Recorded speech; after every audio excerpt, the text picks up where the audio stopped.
It's the end of the world as we know it. It's the end of the world as we know it. And I feel fine. Population growth is a major ongoing global issue, principally driven through medical advancements, clean water supply, better public health, and a significant decline in infant death rates, a view supported by many academics. The undeniable reality is that global population growth has continued to grow exponentially since the Industrial Revolution in the 1800s and is estimated to reach 10.1 billion by 2050. This unprecedented growth affects humanity on a local, regional, national, and global scale as limitations on resources and space begin to impact our lifestyles. Rapid population growth, particularly in Africa, has sparked concerns that the carrying capacity of the Earth is quickly approaching, yet the excessive consumerism and unsustainable ecological footprint of many developed nations are left unchallenged. This documentary seeks to critically analyse the ideas presented in an article titled "Overpopulated and Underfed, Countries Near a Breaking Point" by journalist Bill Marsh, published in the New York Times on the 15th of June 2017. Marsh used a highly emotive and dramatic format to cleverly appeal to the reader's emotion. He presented a one-sided doomsday view of population growth. He used a slippery slope approach to persuade the reader, as I was. Essentially, Marsh's article is flawed. Marsh argues that global population will rise indefinitely, failing to acknowledge the current demographic modelling and an overwhelming consensus from the science community that global population growth will not only level out, it will decline through the 21st century, heading towards zero by 2100. Marsh also fails to recognise the dramatic changes and positive gains being made in many developing regions. Upon further reflection, I began thinking, is our situation really that grave? What facts support these claims? And how credible are the facts presented by Bill Marsh, a journalist and non-expert in this highly complex issue?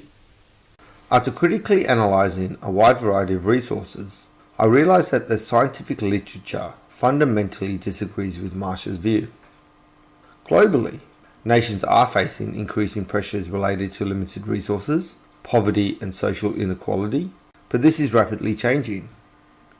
Today, many countries such as Bangladesh, Korea and Taiwan have already reaped the rewards of lower birth rates and population growth through simple measures such as family planning, contraception, and health initiatives. Current data has also identified significant changes in historical trends, with population rates now declining, with less people in extreme poverty, more people receiving higher education, increasing economic growth for developing countries, and more people are living in cities rather than rural communities. A peer-reviewed journal article written in 2008 left me with a sobering image that on average the ecological footprint of an American is 9 times greater than that of a third world country citizen. This made me realise that developed nations do not have the right to impose population limits on developing countries. Rather, they have an obligation to equip them with the tools necessary to make substantial health and economic gains. In conclusion, nations globally must focus on resource sustainability rather than population growth if we are to ensure that the carrying capacity of Earth is not exceeded. This is achievable if ecological sustainable development and the triple bottom line is considered from cradle to grave. Initially, I agreed with Marsh's article and was emotionally persuaded that the global population growth was accelerating at an alarming rate, and that the Earth's capacity would soon be realised if the African leaders did not take decisive action.